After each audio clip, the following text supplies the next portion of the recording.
solitude, often misunderstood as loneliness, is one of life's profound gifts when embraced with an open heart. It is not the absence of others, but the presence of oneself fully realized. In a world that clamors for constant connection and validation, the act of stepping away to walk alone becomes an act of quiet rebellion. It is a choice to seek clarity amidst the chaos and to find strength in the stillness. To be alone does not mean to be isolated, it means to create space for reflection. In solitude, there is a unique opportunity to hear the whispers of your inner self, those quiet truths often drowned out by the noise of daily life. The modern world bombards us with distractions and demands, leaving little room to pause, breathe, and listen. Yet solitude offers this sacred pause, a chance to reconnect with the essence of who we are, unshaped by external influences. In this space, vulnerability arises, but it is precisely in vulnerability that strength is found. When you strip away the need for approval and stand alone, you come face to face with your fears and insecurities. It is an uncomfortable meeting at first, but one that ultimately transforms. Strength does not emerge from avoiding these encounters, but from confronting them with honesty. In solitude, you learn to rely on yourself, to trust your instincts, and to cultivate resilience. Walking alone, like the lone wolf, reveals a paradox. Though solitary, you feel a profound connection to the greater world around you. Nature, in its stillness and movement, becomes a mirror for your journey. The rustling of leaves, the distant cry of a bird, or the play of light across the horizon all remind you of the vastness of existence and your place within it. Solitude dissolves the illusion of separateness, allowing you to see that independence and interconnection coexist.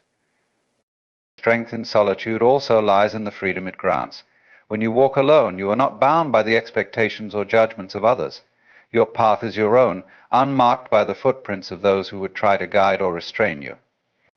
In solitude, every decision, every step forward comes from within. This autonomy fosters a profound sense of empowerment, a realization that you are capable of navigating life's complexities on your terms. Yet solitude is not an escape, it is a return. A return to your roots, your essence, and your inner wisdom. It teaches you that while companionship enriches life, it is in solitude that you truly understand yourself.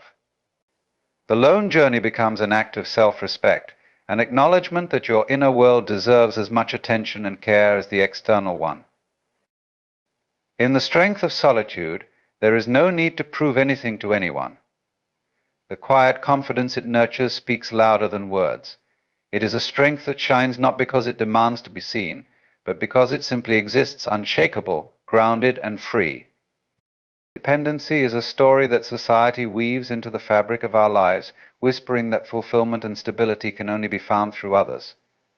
From an early age, we are taught to seek validation from outside sources, whether it be relationships, social groups, or authority figures. The myth of dependency convinces us that we are incomplete on our own, that our worth is tied to our ability to connect and conform. But when examined closely, this myth begins to unravel, revealing a profound truth. True strength and fulfillment are found not in reliance on others, but in discovering our capacity to stand independently. Dependency, at its core, is not inherently harmful. Humans are social beings, and relationships add depth and richness to life. However, when dependency becomes a crutch, it diminishes the potential for self-growth.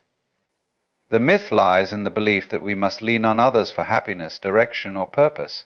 This belief creates an invisible cage, one where we feel we must seek approval or reassurance to feel whole. It prevents us from exploring the depths of our individuality and masks the strength that lies dormant within us. Walking alone, metaphorically or literally, challenges this myth. It strips away the safety nets and reveals what we are truly capable of. When we step into independence, we begin to see that the power to navigate life lies within us. This does not mean rejecting relationships or community, but reframing them. Instead of being sources of validation, they become spaces of shared experience and mutual support, free from the chains of neediness. Dependency thrives on fear, the fear of being alone, of failing, or of not measuring up. It tells us that we are incapable of facing life's challenges without external help. But this fear is an illusion, perpetuated by the comfort of familiarity. When we embrace independence, we confront this fear head-on. The journey can be daunting, as it requires unlearning habits and beliefs that have been ingrained for years. Yet with each step we discover that we are stronger than we imagined. We learn to trust our instincts, make decisions rooted in our truth, and stand firm in the face of uncertainty. Dependency also limits our capacity to experience the world fully. When we rely on others for direction or fulfillment, we often adopt their perspectives and priorities, sometimes at the expense of our own. Independence, on the other hand, opens the door to self-discovery. It allows us to explore our passions, values, and dreams without compromise. It is a journey of becoming, where we shed the layers imposed by others and uncover the core of who we are. Breaking free from the myth of dependency is not about isolation but about empowerment. It is about recognizing that while relationships enrich life, they do not define us. We are complete as we are, capable of charting our path and finding fulfillment from within. By embracing independence, we transcend the myth and step into a life of authenticity, courage, and boundless possibility. Deep within every human being lies an untamed force, a primal call that echoes with the rhythms of nature and the truths of our soul. This is the call of the wild within, an unrelenting whisper that invites us to step beyond the confines of societal expectations and reconnect with our raw, authentic essence. It is not a physical wilderness we are being summoned to, but an inner terrain, vast and uncharted, that holds the key to our most profound sense of self. The call of the wild within often arises when we least expect it. In moments of stillness, when the noise of the world fades, we feel it stirring a longing for freedom, for simplicity, for a return to what is real. It is the part of us that yearns to shed the artificial masks we wear and embrace life in its purest form. This call is both exhilarating and intimidating, for it demands that we leave behind comfort and certainty to venture into the unknown. Answering this call requires courage. Society conditions us to seek stability, to follow well-trodden paths, and to prioritize the approval of others. The wild within, however, urges us to challenge these norms. It asks us to listen to our instincts, to trust the quiet voice that knows what truly matters even when it goes against the grain. This is not rebellion for its own sake, but a reclaiming of the parts of ourselves that have been suppressed or forgotten. To heed the call of the wild is to embrace our wholeness, the fierce and the gentle, the intuitive and the rational. It reminds us that we are not separate from nature, but deeply intertwined with it. Like the lone wolf navigating the forest, we are guided by an innate wisdom that transcends logic. The wild within does not adhere to linear plans or predictable outcomes. It thrives in the present moment, in the ebb and flow of life's unpredictability. When we suppress this call, we feel its absence as a deep sense of restlessness or disconnection. The routines and roles we inhabit may feel hollow, and we may find ourselves yearning for something we cannot name. This longing is not a flaw, but a compass, pointing us back to the wild within. It is an invitation to realign with our values, to strip away what no longer serves us, and to step into a life that feels alive and true. The beauty of the wild within lies in its boundlessness. It does not demand perfection or achievement, it only asks for presence. It invites us to dance with uncertainty, to find joy in the journey rather than the destination. By answering its call, we discover a freedom that no external circumstance can offer, a freedom born of authenticity, of living in harmony with our inner and outer worlds. To honor the call of the wild within is to remember who we are at our core. It is to embrace life with open arms, unafraid of its storms and silences, knowing that within us lies a strength as enduring and untamed as the wilderness itself. Walking away is often misunderstood as a sign of weakness, but in truth it is one of the most profound acts of courage and self-respect. To walk away is not to reject or abandon, but to choose yourself, your values, and your peace over situations, relationships, or environments that no longer serve your growth. It is an act of quiet defiance against forces that seek to hold you in place, whether out of fear, obligation, or familiarity. The decision to walk away is rarely easy. It often comes with doubt, pain, and the fear of judgment. Society tends to romanticize endurance, applauding those who stay no matter the cost. Yet staying for the wrong reasons out of guilt, fear of failure, or the need to meet others' expectations can erode the very essence of who you are. Walking away then becomes an act of reclaiming your power and asserting your right to live authentically. There is strength in recognizing when a chapter has ended. It takes clarity and honesty to acknowledge that no amount of effort or hope can change certain dynamics. Walking away is not giving up, it is letting go of what hinders your ability to thrive. It is the realization that clinging to something out of fear of the unknown often creates a deeper sense of stagnation than the act of leaving ever could. In walking away, you step into the unknown, a space filled with uncertainty, but also infinite possibility. It is a journey that requires trust in yourself and in the process of life. The path ahead may not be clear, but with every step you create it. Walking away allows you to shed the weight of what no longer aligns with you, making room for new opportunities, connections, and experiences that resonate with your evolving self. Walking away also requires a willingness to face discomfort. There may be moments of loneliness, regret, or second-guessing, yet these are natural parts of the transition. They are not signs that you made the wrong choice, but that you are human. Over time, the clarity and peace that come from honoring your truth will far outweigh the temporary pain of letting go. When you walk away, you set boundaries not only for others but for yourself. You declare what you will and will not tolerate, reinforcing your commitment to self-respect. This act of self-assertion inspires others and reminds them that it is okay to prioritize their well-being. Walking away is not an act of selfishness, it is an act of self-preservation. Ultimately, walking away is about freedom. It is about freeing yourself from the chains of expectations, unfulfilling commitments, and the fear of judgment. It is a reminder that life is too short to spend in situations that diminish your spirit. By walking away, you choose to honor your journey, trust your intuition, and embrace the limitless potential that awaits beyond the door you've closed. Nature is a mirror, reflecting the truths we often overlook in ourselves.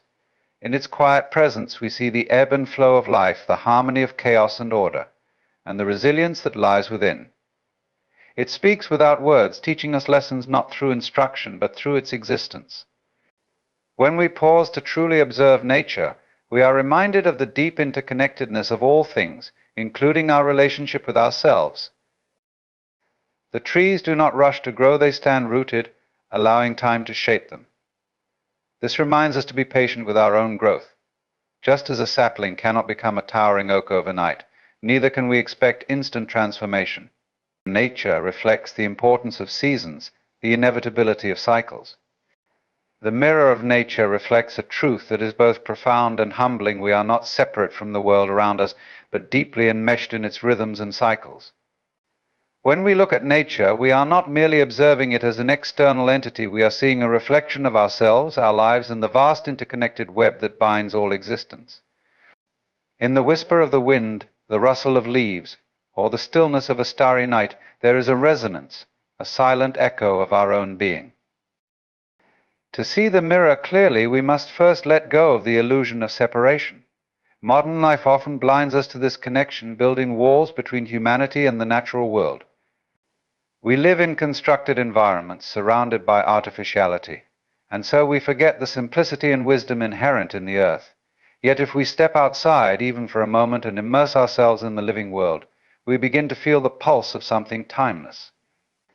The patterns of nature, its flowing rivers, changing seasons, and blossoming flowers reveal to us a profound truth. Life is a dance of impermanence, and in this impermanence lies its beauty. Consider a tree as an example. A tree stands firm, rooted in the soil, reaching upward toward the light. It grows slowly, adapting to its environment, enduring storms, and shedding its leaves in the autumn. Each phase of its life speaks of resilience, patience, and surrender. In this we see ourselves mirrored. We too face seasons of growth and loss, moments of calm and turbulence. Like the tree, we must learn to bend without breaking, to shed what no longer serves us, and to reach for light even in the darkest of times. Nature also mirrors the vastness of our inner world. The boundless sky speaks to the infinite possibilities within us, the depths of the ocean mirror the complexities of our emotions, and the stillness of a mountain reminds us of the strength that comes from groundedness. When we tune into these reflections, we gain insight into our own nature. We begin to see that we are not isolated beings struggling against the currents of life, but part of a larger flow of harmony that includes every creature, every leaf, every star. This mirror, however, does not always show us what we want to see. Sometimes it reveals the consequences of our disconnection. When the rivers run dry or the forests fall silent, it reflects our neglect, urging us to realign ourselves with the natural order. But this is not a call for despair, it is a call for awakening. Nature shows us that healing is always possible, that renewal is inherent in life itself. To look into the mirror of nature is to embark on a journey of self-discovery. It is to remember that we are not apart from this world, but a part of it. In this remembrance we find not only ourselves, but the profound interconnectedness of all things, a truth that once seen cannot be unseen. Wolves don't roam, they scout. This distinction is far more than semantics. It captures the essence of a creature whose movements are marked by intention, awareness, and purpose. To roam suggests aimlessness, a wandering without direction or goal. But wolves, in their every stride, communicate something deeper, a calculated search, a deliberate exploration of the world around them. In their scouting, there is focus, adaptability, and an acute understanding of their surroundings, traits that have allowed them to survive and thrive in some of the harshest environments on Earth. To watch a wolf move across a landscape is to witness a being wholly attuned to its environment. The wolf is not merely traversing territory, it is reading it. Every scent carried on the wind, every scent carried on the wind, every track left in the dirt, every distant sound echoes with meaning. Wolves are masters of observation, gathering knowledge with each step, mapping the terrain not only with their senses but with their memories. This is not random wandering, it is purposeful engagement with the world, a continual process of discovery and understanding. Scouting is survival. When wolves scout, they do so not just for themselves, but for the benefit of their pack. A lone wolf may seem solitary, but even its movements are often in service of a greater purpose. It scouts for food, potential threats, or new territory, always mindful of the well-being of its kin. This sense of responsibility and connection defines the wolf's nature. Unlike a creature that roams aimlessly in isolation, the wolf's scouting is tied to a larger story, a story of interdependence, cooperation, and shared destiny. Scouting requires more than physical endurance, it demands mental acuity and emotional resilience. Wolves must constantly adapt to changing circumstances. A storm can obscure scent trails, a rival pack can challenge territory, and prey can elude capture. Yet wolves are relentless. They adjust their strategies, drawing on experience and instinct to navigate obstacles. This adaptability is a cornerstone of their success, and it offers a lesson for us as well. To scout rather than roam is to move through life with a sense of purpose, embracing challenges as opportunities for growth and learning. The act of scouting is also deeply tied to curiosity. Wolves are naturally inquisitive, driven to explore and understand their environment. This curiosity is not frivolous, it is essential. By exploring new territories and investigating potential opportunities, wolves expand their horizons and secure their future. There is a quiet wisdom in this approach, a recognition that to remain static is to risk stagnation, while to scout is to embrace the unknown with courage and confidence. Scouting also embodies a sense of balance. While wolves are fierce predators, they are not reckless. They conserve their energy, moving with an economy of effort that reflects their understanding of the delicate equilibrium of survival. To scout is to tread lightly, to observe and assess before acting. It is a practice of mindfulness, a reminder that power is most effective when coupled with restraint and discernment. The distinction between roaming and scouting is one of intent. Roaming is reactive, shaped by external circumstances and lacking direction. Scouting, on the other hand, is proactive. It is driven by purpose and informed by a deep connection to one's surroundings. This distinction is crucial not only for understanding wolves, but for reflecting on our own lives. How often do we find ourselves merely roaming, caught in patterns of aimless motion, rather than scouting with intention and focus? Walls remind us that every step can have meaning if we choose to imbue it with purpose. In the end, walls don't roam because roaming would betray their nature. To roam would be to disconnect, to move through the world without truly engaging with it. But wolves are creatures of connection to their pack, to their environment, and to the ever-changing rhythms of life itself. To scout is to honor that connection, to move with awareness and intention, to seek not only what is out there but what is within. In their scouting, wolves show us a way of being that is rooted in purpose, adaptability, and a profound respect for the world they inhabit. To be alone, yet connected, is a paradox that speaks to the essence of human existence. It captures the delicate balance between individuality and interconnectedness, a balance that defines our place in the world. At first glance, aloneness might seem synonymous with isolation, a state of separation from others. But true aloneness is not loneliness. It is the quiet realization that even in solitude we are part of something greater, a vast web of connections that ties us to people, nature, and the universe itself. When we are alone, we often encounter ourselves in the most unfiltered way. The noise of the world fades, and we are left with our own thoughts, emotions, and presence. This solitude can be daunting, but it is also a gift. In these moments, we have the opportunity to truly listen to the whispers of our intuition, to the rhythm of our breath, and to the subtle connections that remain even when we are physically apart from others.